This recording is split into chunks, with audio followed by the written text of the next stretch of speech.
maraim-baovao fiombonam-bavaka anomboana ny tontolo andro miaraka amin'ny tompo isan'andro amin'ny enora sasany maraina ao amin'ny FJKM misotro fitiavana.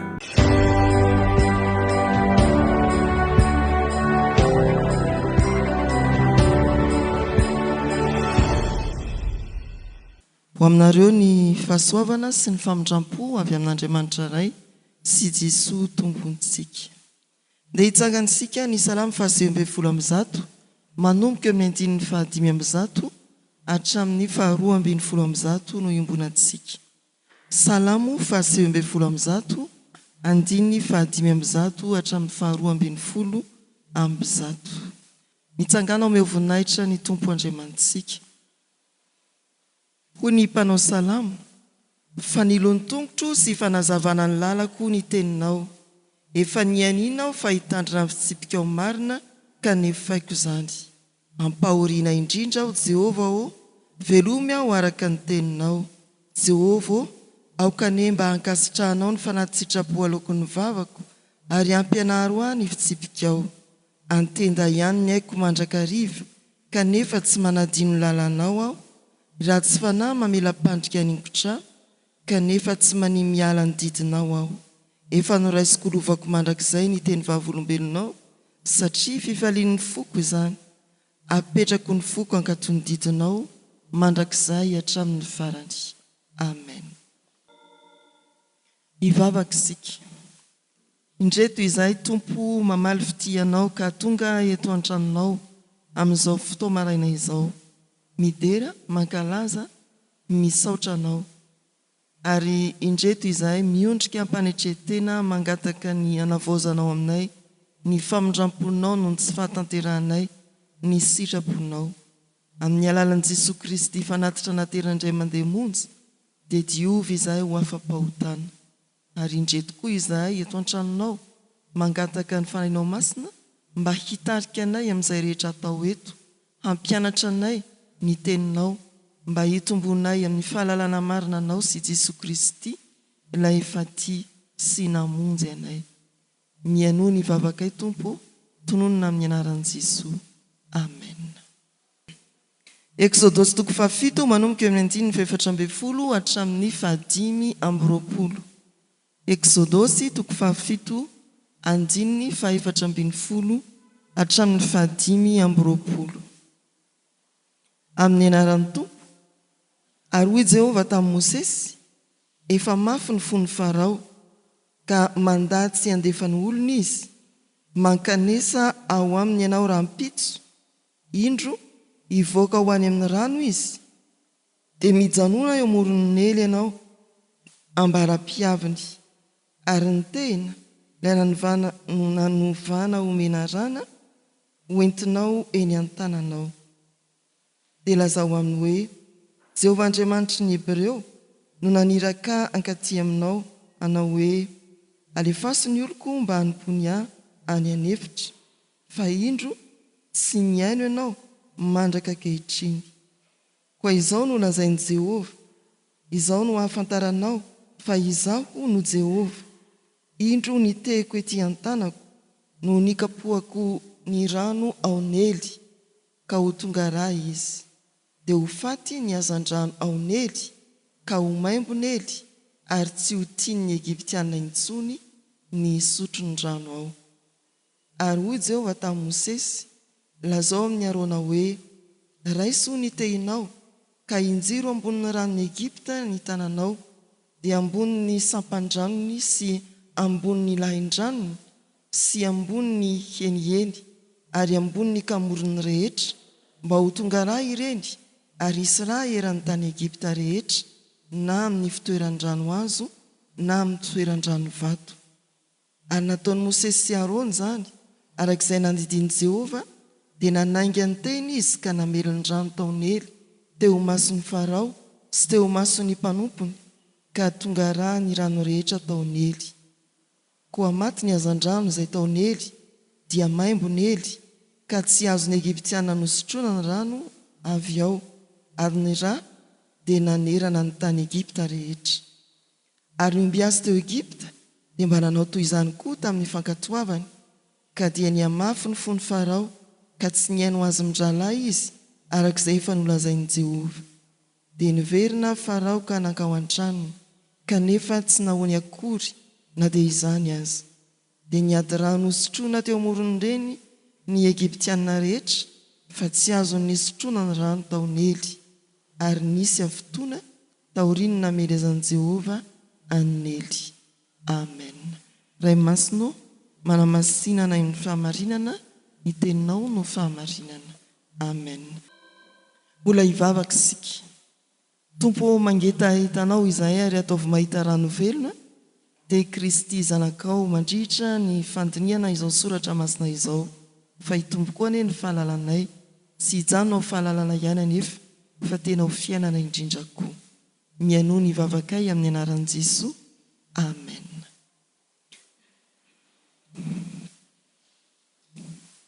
Eny ampelantanantsika ery havana ny taratasy, iza no tsy manana? Mbola misy ambiny ve any arindrina? Ndahoary sika. Boky ny Exodosy no malonantsika araka ny fandarana mofinaina. Isokatra kely isika ao anatin'ny 10 minitra anareo ny fitenenana inona no azonareo lazaina momba ny boky ny Exodosy. Boky milaza ny fanafana ny zanak'Israely avy any amin'ny tany nanandevozana.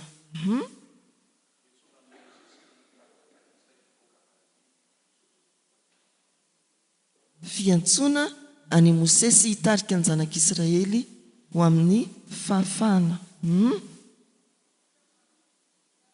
Nosoratana taon'ny 112 talohan'i Kristy, hitantsika eo ambanimbany kely eo.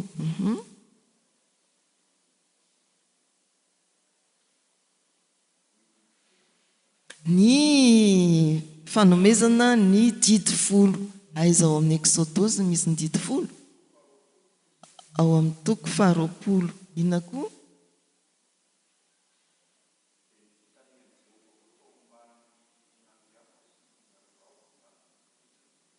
Nandritra ny ditany anefitra, ny andriafo, rehefa inona ny andriafo dia rehefa inona ny andrahona?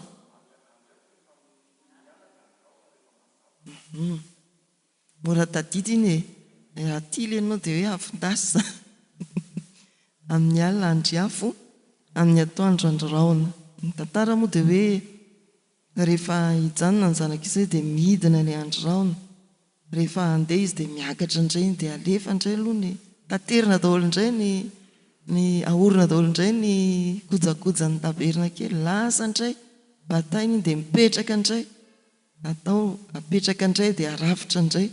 Izay tsy zavatra hoe ohatra ny tantiny tily fa tena enta mavesatra be dia be, horoana an-damba be dia be. Avelantsika any. Inona koa no mbola azo lazaina? Mbola manana 3 minitra isika.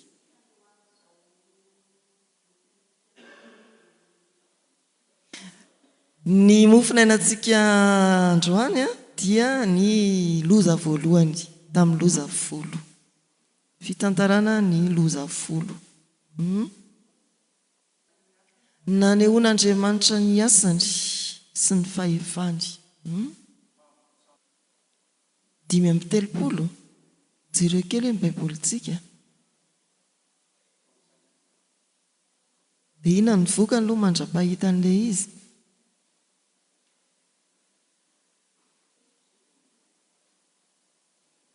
Ao amin'ny 5 amin'ny toko 5:30 izany.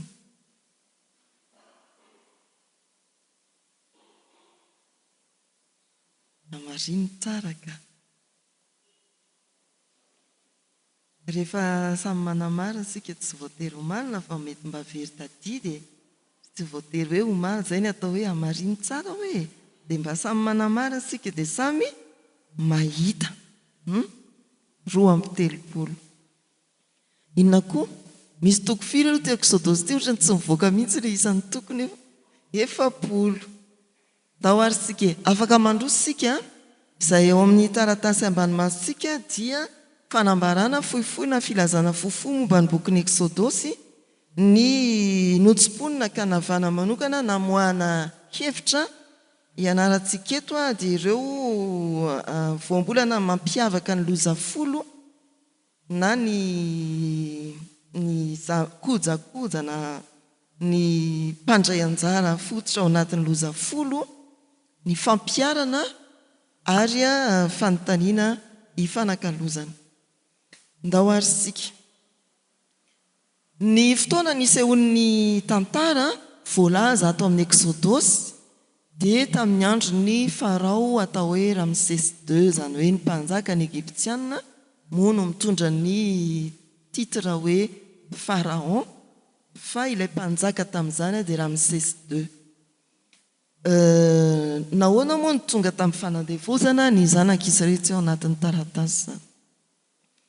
Tamin'ny andron'i Josefa ny Farao dia tena nankasitraka ny Josefa no lay famonjena nentin'i Josefa tamin'ny fanazavana ny nofy. Ny fahamatoran'i Josefa nampiakatra azy ho Prime Ministre na koa mpitantana teo amin'ny fanjakana. Dia rehefa maty io Farao io dia nisongadina kosa nefa ny zanak'Israely dia tezitra sy ny alina kosa i Ramsès II. Maninona ireo no misonitra be ohatran'io sady miamaro, raha izao no mito dia levineto isika, ka izao no ataovy manompo mafy ny Egyptiana. Dia tonga tamin'ny fanompoana mafy ny Egyptiana ary dia niaina tao amin'ny fanandevozana farany mafy dia mafy dia mafy. Ramsès II sy ny taranany moa zany tena niombona tao anatin'io fanandevozana io. Firy taona ilay fanandevozana?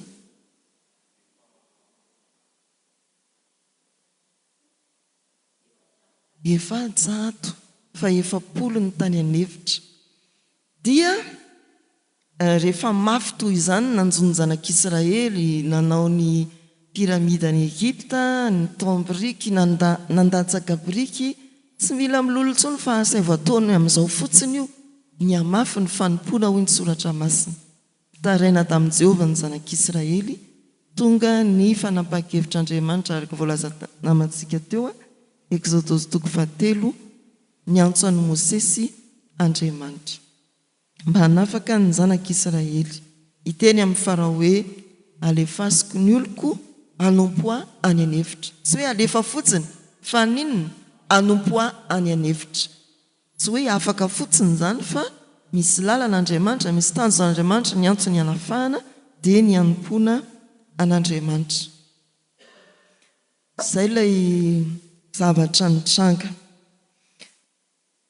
Ny taonjato io no mariana kely amin'ny tenenina amantsika teo. Ny taona nitrangan'ny tantara dia teo amin'ny taonjato 710 teo, zany hoe hitantsika eto 700 sy 590 talohan'ny Kristy.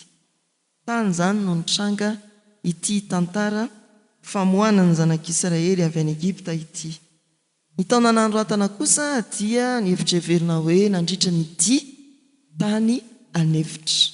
Sy taona voafaritra fa raha vao nivoaka izy zany manodidina 590 talohan'ny Kristy, ny dia tany anevitra anelanelan'ny 500 atao hoe ny 200 taona tany hoany no nanoratana, zany hoe tao amin'ny taonjato 710 kosa no nanoratana ny boky ny Exodosy. Tantara dia nitranga taonjato 410, ny soratra dia napetraka ny taonjato 410. Ny mpanoratra dia verina hoe Mosesy, izay mpisehatra miavaka tao anatin'ny tantara araka ny lovatsofiny zany. Io moa misy référence ny Marc 12:26, azontsika manamafy hoe Mosesy no nanoratra an'ity Exodosy ity. Ny fizarana tsotsotra, ny toko voalohany hatramin'ny 20 dia tantara ny famoahana nonka tany amin'ny fitrangan-javana ny fanompoana mafy, ny fiantsonan'ny Mosesy ny loza folo izay manandrify antsika eto ny ampahany amin'izany, hatrany amin'ny toko 12, 20, ny lalana ny voana tany avy any Egypte, trangan-javatra avy any Egypte. Exodus 19:24 dia ny fametrahan'ny tompo ny fanekena, ny fanolorana ny lalàna tao Sinay. Ny 25:31 dia ny fandaminana ny tabernakely. Io le toromarika hoe izao no andry ataonareo hazo tahaka izao, lamba miloko tahaka izao sy tahaka izao, ny refiny dia toy izao. Io zany ilay famantarana ny fanatrehan'Andriamanitra ny zanak'Israely tany an'efitra, tahaka ny solon'ny tempoly na ny solon'ny trano fivavahana amin'ny fotoan'androntsika izao. Rehefa mamakina ireo tena variana mihitsy hoe lamba be aman-taonina angeny indray hoentin'ny zanak'Israely raha vao andeha hiainga indray miaraka amin'ny hazo tohany hatry ny tantingeza be. Dia izany ny vesary ny isaky ny andeha nandritra ny 70 taona, mipetraka indray dia ravaina le mipetraka aloha dia aorina le tabernakely, mandeha indray dia andeha indray dia ravaina dia entina, mipetraka indray midina ny androraona dia ravaina apetraka installena azafady. Dia ohatr'izay hatrany ny fiainan'ny zanak'Israely, izay ilay hoe trano ilay no fonenany mandra-pahatonga tany amin'ny tany Kanana. Vakio fa tena mahaliana mihitsy dia ao ny karazana loko samihafa izay angalantsika ny loko liturjika ankehitriny. Koa no fantatsika izany ry havana hoe lamba manahoana dia loko manahoana ilay izy. Dia mandeha indray isika ny 2:70 dia fahatapahan'ny fanekena sy ny fanavaozana azy. Hitantsika teo ilay hoe omby lahy kely, eo no manomboka ilay fahatapahan'ny fanekena dia ny fanavaozan'Andriamanitra azy. Andriamanitra zany tsy manaiky mihitsy hoe ho tapaka fotsiny amin'izao dia samy vita zany, tonga dia akibe misaraka, fa tena miezaka foana ny tompo manarina ny fiombonany, ny firaisany amin'ny vahoakany hatramin'ny andron'i Jesosy Kristy mandraka androany ampatsivony foana ny fanekena. Isika ny mety manadino ny fanekena, manapaka fanekena, fa Andriamanitra dia manavao hatrany hatrany. Ny mampiavaka ny bokin'ny Exodus manambara fa Andriamanitra dia manafaka amin'ny fahefany sy ny heriny nolazainy namantsika teo aloha teo zany. Manambara fa Andriamanitra dia tompon'ny fahefana, tompon'ny tantara ary tompon'ny famonjena. Io ny fahefan'Andriamanitra io raha mijery sika amin'ny resaka hoe faraona ny mpitondra Egiptiana sy ny fanafahana dia tena hoe mikasika ny fahefana eto amin'izao tontolo izao, ilay fahefan'Andriamanitra.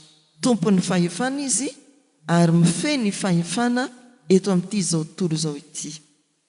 Toerana misy ny anjara mofinainantsika moa araka izany dia ao anatin'ny fizarana voalohany ary mitarika amin'ny loza 10 izay fampandiniantena ny Farao no ny amafy ny fony. Indreo ary ny zavatra 9 manamarika ny loza 10 izay ezahantsika amoahana ny hevitra finotsiny izany. Momba ny Mosesy, momba ny Arona, momba ny Farao, momba ny Nely, momba ny Teina, momba ny rano, momba ny dra ary ilay fetra afotoana. Inona no hevitra azo tsoahana avy aminareo atao hoe mpandray anjara fototra ao anatin'ny loza 10? I Mosesy mpandray anjara anankiray ao anatin'ny loza 10 dia mpanelanelana, ampiasain'Andriamanitra izy. Raha namaky ny texte sika dia hoe izao no Andriamanitra, fa ery amin'ny toko 17 andininy voalohany hatramin'ny 12 dia izay mihitsy moa ny tonon'Andriamanitra hoe enao no ataoko Andriamanitra, mantsain'i Mosesy. Raha vakitsika ilay eo aloha eo zany fa tsy manam-potoana loatra moa sika, fa rehefa mandinika ny soratra masina ianao any an-trano dia jereo kely ilay eo aloha eo, fa tsy hoe kory hoe Mosesy tokoa ny lasa Andriamanitra, fa izy no ohatrantsika izao hoe ao anatintsika Jesosy. izy no fitaovana eo ampelantanan'Andriamanitra, izy no ny rahan'Andriamanitra ka dia izy no hiasan'Andriamanitra amin'ny teniny amin'ny fahefany mba hanatanteraka ny sitrapony ato amin'ity tantarany fanafahana ity. Tsara ny mampatsiahy ny tantarany Mosesy vetivety izay ambarany amin'ny asan'ny apôstôly toko 17 moa izany ny famohan-kevitra ny soratra masina. Rehefa dinihana ny soratra masina, fehezina ao amin'ny asan'ny apôstôly toko 17 ny momba n'ity Mosesy ity ka ilazana fa ny 40 taona voalohany ho an'ny fiainan'ny Mosesy dia tany Egipta niaraka tamin'ny Farao. No tezaina tany izy. Ny 40 taona faharoa dia tany Medianina izy. Tany izy nanoro-tokantrano, tany izy niteraka anankiroa, nanompo ny rafozany ny andriondry izy. Ary ny 40 taona farany dia taiza? Taiza e? Tany anefitra. 4 taona izany ny fahaveloman'i Mosesy ara-tsoratra masina. 20 taona izay nizara, 3 mazava tsara ny tany Egipta, ny fiainany ara-ankonina tany Medianina ary ny fiainany ara-panahy indrindra fa maliny ny antson'Andriamanitra tany anefitra. Ny asan'ny apôstôly toko 17 andininy 17 milaza hoe 40 taona tany Egipta i Mosesy. Ny andininy 17 sy 17 asan'ny apôstôly toko 17 ihany no milaza ny fanetretena nanompony Mosesy tany Medianina. Rehefa nandositra izy satria natahotra hoe hitan'ny olona namonoany an'ireo Egiptiana na herisetra tamin'ny Hebreo namany dia nandositra izy niery ny Egiptiana satria tratry ny fandrahonana hoe angatsy hitanay ny namononao an'ireo Egiptiana. Dia nandositra izy tany izy nanoro tokantrano 40 taona izy tany. Ary ny toko 17 asan'ny apôstôly ihany andininy 130 no milaza fa 40 taona no tantanan'ny Mosesy ny zanak'Israely tany anefitra. Ny Deutéronomie 4:37 moa no milaza fa nodimandry i Mosesy teo amin'ny 20 taonany. Izay ny amin'ny Mosesy. Mosesy dia olona tahaka antsika ihany. Nantsoan'Andriamanitra, niasany tamin'ny teniny nankatoan'Andriamanitra ary tonga fitaovana nanehoan'Andriamanitra ny fahefany teo anoloan'ny Farao izay sariny izao tontolo izao na Satana eo amin'ny fiainantsika fiangonana. Izay i Mosesy. Ny herin'ny tenin'Andriamanitra ao anatiny. Isika pino rehefa hoe mahery ao anatsika ny tenin'Andriamanitra dia misy fahefana izay tsy hitantsika ho lazaina ho tantaraina fa ny tonga amin'ny Filipiana 4:13 hoe mainy zavatra rehetra. Misy zavatra tsy eritreretintsika ho vita fa hivitantsika ihany. Mihoatra ny fetratsika isika. Izany ilay Mosesy niasa teo ambany ny tenin'Andriamanitra sy ny fahefan'Andriamanitra ary feno fankatoavana. Namaky teo isika dia hoe nanao arak'izay nandidin'i Jehovah azy Mosesy sy Arona. Fankatoavana. Ny momba ny Arona. I Arona moa dia zokon'ny Mosesy 3 taona. Jereo koa ilay toko 17 andininy voalohany hatramin'ny 17 fa milazan'izany. Mosesy 40 taona ary Arona 30 taona. Zokon'izany. Zoko zandry izy. Ny antony nisy ny Arona teo akaikin'ny Mosesy moa dia fantatsika ny tantarany hoe za tsy andeha Mosesy fa zany tsy mahay miteny. Omena mpaminany ianao, omena mpitondra teny ianao, omena mpitondra hafatra ianao dia najoro i Arona. Ny hevitry ny fisian'ny Arona moa zany dia ny hoe amin'izay tsy vitany anankiray dia misy fanomezam-pahasoavana mameno an'iny ahatanteraka ny sitrapon'Andriamanitra. Ianao zany mety hoe antsoin'Andriamanitra manana ny fahalemenao arak'izay fahatsapanao ny tenanao. Zany kely ery, zany izao hoe fa misy olona matanjatanjaka ao afaka hanohana anao, afaka hampahery anao. Zany olona mora sositra kely, misy olona ampome anao foana ao amin'ny asanao, ao amin'ny fikambananao. Izay ilay ilay fameno apetraka Andriamanitra amin'ny mpanompony. Misy afaka nampianao tsy tanteraka isika fa ny fifamenotsika no anehoan'Andriamanitra ny fahefany sy ny heriny hatanterahany ny fikasany. Ho an'ny Farao, araka ny efa voalaza teo atenatenany teo Farao dia tandrinjo ny fanjakany zao tontolo izao ny fahefana manohitra an'Andriamanitra. Rehefa manomboka ny anjara mofinainantsika dia hoy ny filazana hoe efa mafy ny fony Farao ka mandehana amin'izay ianao makany. Ery amin'ny miverina ihany sika. Toko 7:1-7 dia hoe amafisana ny fony Farao. Ny antony tsy hoe tsy eo amin'ilay fony Farao mafy fotsiny fa namafisina io mba ho fanamarian'Andriamanitra ny heriny mandresy ny fahefana rehetra. Ka na ny fahefana miseho mafy be manohitra an'Andriamanitra aza resin'Andriamanitra ihany. Efa mahery izy malandevo ny vahoakan'Andriamanitra fa mbola namafisana ny fony ho fanehoana hoe mbola mifaratampin'ny fanoherana ilay mahery fa mbola resy ihany. Eo mifaratampin'ny hery ny Satana fa mbola resy ihany.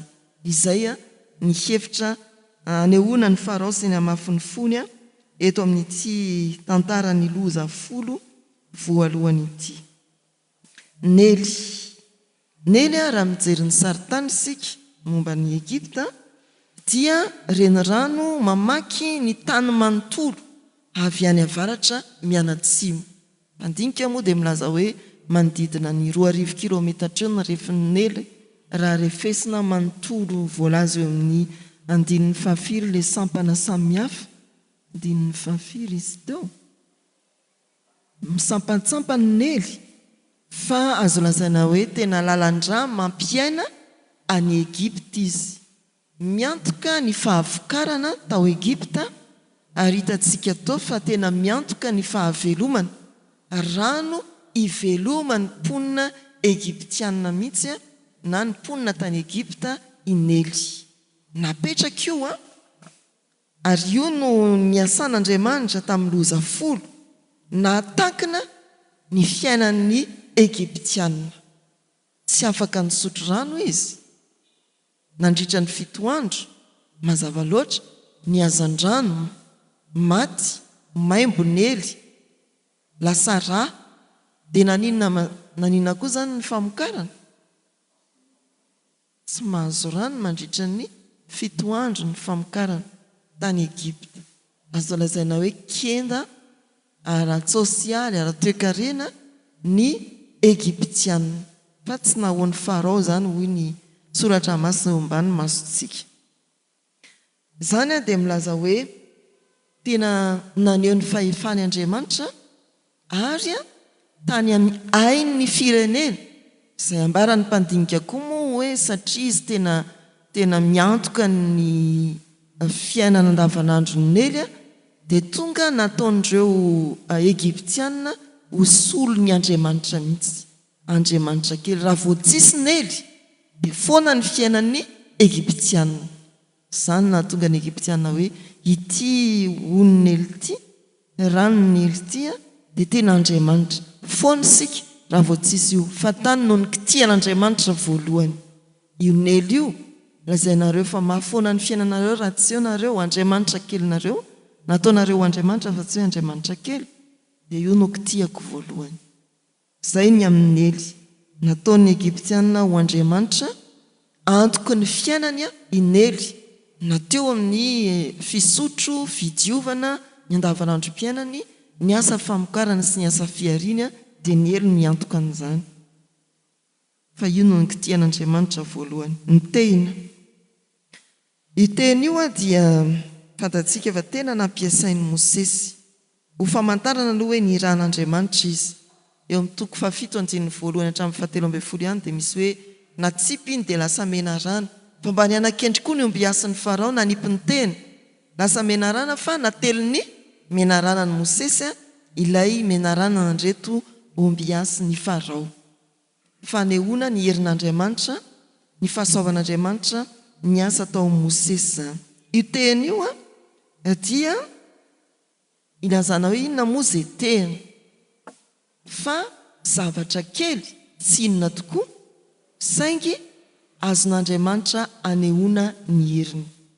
Tsy ny mahazavatra azy fa ny fankatoavan'ilay mpampiasa ny tena olony io Mosesy nampiasana nyity fitaovana kely ity io zany fanehoan'Andriamanitra ny fahefany. Ny olona mankatoa ny tenin'Andriamanitra, ny asa tao amin'ny olona araka ny tenin'Andriamanitra ny hoe io tehana io etsehana dia niseho ny herin'Andriamanitra.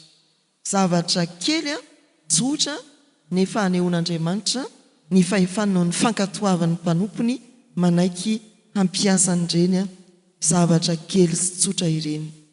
Azo tao hoe tsy mitady zavatra sarotra isika fa izay eo ampelantanana ampiasaina mba hanehoan'Andriamanitra ny hery, feno fankatoavana fotsiny ny fiainanao ampizay. Ny rano io moa zany efa tery aloha niaraka tamin'ny hoe ny ely tandido ny fiainana sy ny fahadiovana. Izany hoe rehefa manohitra an'Andriamanitra ny olona dia tsy manana fiainana izy ary loto ny fiainany. Ny ra tandido ny fahafatesana efa koa milaza fanolorana fiainana. Eto izy dia fahafatesana sy fitsarana, mampatsiahy fa ny ota dia mitarika amin'ny fahafatesana. Io famafisam-po io dia mitarika amin'ny fahafatesana ary mampitodika kosa amin'ny rahan'i Kristy izay mamela sy manadio ho afaka amin'ny tsy fahamarinana sy ny ota rehetra. Eo zany ny ra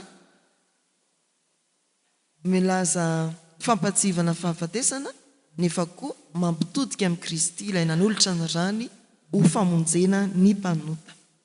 Ny fetra afotoana. Isika dia nampahafantarina fa ao amin'ny Baiboly dia lehibe lavitra no niditra ny zanak'olombelona ny famindrampon'Andriamanitra. Ka raha mipetraka ny hoe afotoana teo foana ny ely, ny ovara sy ny hazan-drano maty tao anatin'ny anjara-maimbo dia mariky ny famindrampon'Andriamanitra zany. Miandry io ny fitsarana, ny ovara ny ely tsy azonareo sotroana, miandry mba hitodika avenareo sa tsy hitodika. Mariky ny famindrampon'Andriamanitra ilay 7 andro. Ahoana ho ilay soratra masina eny amin'ny 5:20 da hoe vakitsika miaraka.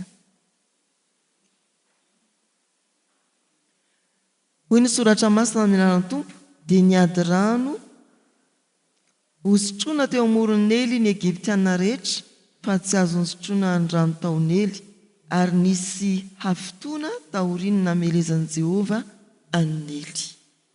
Izay ilay soratra masina. Misy dikan'ilay hafotoana mariky ny famindrampon'Andriamanitra miandry ny olona mafo mba hibebaka fa mbola tsy niova ihany ifarao. Dia tonga moa zany ny sahona. Taorianana rano lasa ra dia sahona. Rano zany dia sahona. Aiza ny sahona monina? Dia mba mora tadita iny loza voalohany rano lasa ra, ary ny loza faharoa dia sahona nanenika ny tany. Ireo ary ilay hevitra azo avoaka avy amin'ireo atao hoe mpandray anjara fototra anatin'ny loza folo. Raha mpiarina amin'ny fiainantsika izany ho an'ny tompon'andraikitra na eo amin'ny fiarahamonina amin'ny fiangonana, tandremo ny fo mafy, tandremo ny mafy fo, fa levona foana eo anatrehan'ny fahefan'Andriamanitra zany, matiantoka foana ny mana mafy fo fa aleo ho feno fankatoavana. Ny fitariana izay atao hoe mahomby dia ny fiainanao, ny fankatoavanao, ny soratra masina. Raha pitarika eo ny fiangonana ianao fa tsy hankatoa dia miasa very foana eo ny ainao. Fa ny fankatoavanao ny soratra masina no tena hanehoan'Andriamanitra ny heriny eo amin'izay ataonao. Mety hoe malemilemy kely ianao, mety hoe marefirefy ianao, mety tahaka ny Paoly misy tsilo ao amin'ny tenanao ianao, fa ampoanao ny fahasoavan'Andriamanitra rehefa feno fankatoavana sy miaina ny sitrapon'Andriamanitra ianao. Ho an'ny tsirairay voalaza teo fa inely dia napetraky ny Egiptiana ho fototry ny ainy, tena fiainany andavanandro, napetrany ho solon'Andriamanitra mihitsy. Zavaboarin'Andriamanitra io fa napetrany ho solon'Andriamanitra. Mba antiniteny sika hoe sao mbola misy nely eo amin'ny fiainantsika, ka hitensika hoe ratsy io tsy velona. Tsisy telefona ny olona ty zao lasa neliny olona. Dia ohatrany tsy miaina izy, ohatrany adaladala izy, ohatrany tsy raha baiboly ny adio tsy miverina ho ny atsika an'izay fa rehefa telefona ny adio adiniko ny telefona. Misy karazana nely, zany hoe everitsika ho fototraina ary everitsika hoe tena tsy izy mihitsy sika natao tsy miaina sika raha tsy eo ilay nely. Dia mba adinio hoe indraindray ny vadinao no eritretinao hoe nely, tsy anaran'olona akory nely fitantsika teo hoe rano izy, fa hoe io zany naka ny toeran'Andriamanitra teo aminao raha tsy eo io vadiko io, dia nahoana manontany teny fa tsy asolo an'Andriamanitra ny vady, zavaboarin'Andriamanitra izy. Dia ho an'ny fiarahamonina, rehefa mandan'Andriamanitra ny fiarahamonina dia mety ho voakitika ny fototra iainany, ary atao hoe iainantsika izany. Rehefa mandan'Andriamanitra ny ankonana, ny fianakaviana, ny firenena, dia toin'Andriamanitra izay heverinareo hoe fototry ny fiainany. So manangan'olona ho fototry ny fiainantsika isika, so mitady olona hiantoka ny fahombiazantsika isika na ny fanavaozana antsika. Andriamanitra ihany no afaka hanavao ny tsirairay, ary raha mety havaozan'Andriamanitra ny tsirairay dia vita fanavaozana ny ankonana, ny fianakaviana, ny fiarahamonina ary ny firenena. Ndao hitady fanavaozana, misy mpitarika isika ara-piarahamonina, fa mihoatra lavitra n'izany ilay fahefan'Andriamanitra nasehony tao amin'ny Farao dia hanavao ny fiainanao sy ny firenentsika. Dia tena hoe fibebahana iraisany, mbola misy fotoana feno ny famindrampon'Andriamanitra ao anatin'izany 7 andro izany. Fanontaniana dia hoe inona amin'ireo nely ankehitriny, fahefana vola, fomban-drazana, teknôlôjia no mety efa nasolontsika an'Andriamanitra ka tokony haverina ho eo ambany fahefan'Andriamanitra indray. Efa hoe ho an'ny tenanao manokana, fa ho an'ny fiangonana, ho an'ny fiarahamonina, so misy zavatra nasolontsika an'Andriamanitra nefa tokony eo ambany fahefan'Andriamanitra, tsy hanamafoy isika fa handinika tsara ndeha haverina eo ambany fahefan'Andriamanitra ireny. Loza voalohany dia tsy hoe famotehana fotsiny fa tena fanambarana sy fiantsoana ny mafo no ny famindrampon'Andriamanitra ho tonga amin'ny fibebahana. Ilazana fa Andriamanitra dia tompony tantara sy tompony fahefana rehetra.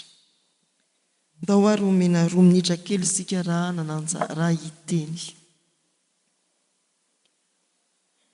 Raha mbola andinika isika momba Mosesy dia hoe inona ary ny dikany 40 taona nampitomboana telo hoe fa fandinika koa izany ry havana. Misy dikany ao amin'Andriamanitra daholo izany rehetra izany. Dia io nely io tena mila dinihana hoe iza no inona na iza no asolonao an'Andriamanitra fa kitikitian'Andriamanitra iny dia eo sika sahirana eo. Io moa izany hoe ny vola zao dia tsy hita mihitsy, sao dia mba efa nikitikitian'Andriamanitra io fa nataontsika ho antoko ny fiainantsika. Fitaovana ihany ireny apetrao eo ambany fahefan'Andriamanitra dia ohatra ihany izany ry havana. Hivavaka isika. Misaotranao izay ry Tompo Andriamanitra fa afaka niarana andinika ny soratra masina tamin'ity maraina ity, meo anay ny fanahy masina izanay mitahiry ny teny ho fiainanay. Tario izahay mba anana fankatoavana, ahafanay koa mitarika ny fiainanay araka ny sitraponao eo ambany tanam-pahasoavanao. Tsy ho tompony tenanay izahay na dia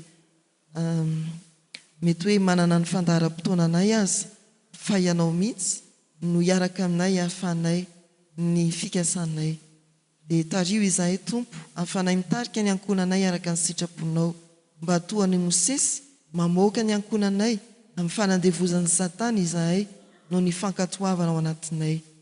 Misaotra anao izahay ny amin'ny fampanantenanao, fa amin'izany fankatoavana izany tokoa no hiasan'ny fahefanao mba hitondrana fanavaozana sy fanafana ho an'ny fiarahamonina sy izao tontolo izao. Ataovy miara mitodika aminao amin'ny fibebahana marina ny mpiarahamonina aminay mba ho vita fanavaozana izy ireny eo anatrehanao Andriamanitra ary hitondra fanavaozana ho an'ny fiarahamonina misy ny tsirairay. Tolonay aminao ireo fahavoazana mety mantsoanay amin'ny lafiny tsy fahasalamana, ny mantsoa, ny olana samihafa, fa apetraka eo am-pelatananao koa ny fifalianay, ny fahombiazanay. Irendrehetreny Tompo tsy ho fandrika ao anay ka andaozana ianao, fa ho fanotra hanatona ianao bebe kokoa ary hisaorana ianao amin'ny zavatra rehetra. Mbola tolonay aminao ny firenenay, ny fikelezanay na hitady fampandrosoana eto amin'ity firenena ity, hialohavan'izay heverina ho fanavaozana mba hifanandrify amin'ny sitraponao ny fikasana rehetra. Ny fiangonana ajoroy amin'ny hery sy ny fahefanao ho toan'ny Mosesy manafaka ny olona ao amin'ny fanandevozan'ny izao tontolo izao sy ny fanjakany dia Satana. Misaotra anao izahay afaka manonona izany vavaka izany miaraka amin'ilay vavaka ny zanak'Andriamanitra manao hoe: Rainay izay ny an-danitra, ho amasinina ane ny anaranao, ho tonga ane ny fanjakanao, atao ane ny sitraponao hoe ety an-tany ho taky ny an-danitra. Meo anay an'io ny anona sahaza ao anay ary mamela ny elokay taky ny namelanay izay meloka taminay. Aza mitondra anay amin'ny fakapanahy, manafahanay amin'ny ratsy, anao ny fanjakana sy ny hery ary ny voninahitra mandrakizay. Amen. Raisoary ny tsodrano izay toroana sy atolotra amin'ny anaran'ny Tompo. Hitahy ianareo any ny Tompo ka hiaro anareo, hampamirapiratra ny tavana aminareo ny Tompo, hamindra fo aminareo, anandratra ny tavana aminareo ny Tompo, hanome anareo fiadanana. Amen. Ho an'Andriamanitra irery ihany ane ny voninahitra, amin'ny anaran'ny Ray sy ny Zanaka ary ny fanahy masina. Amen.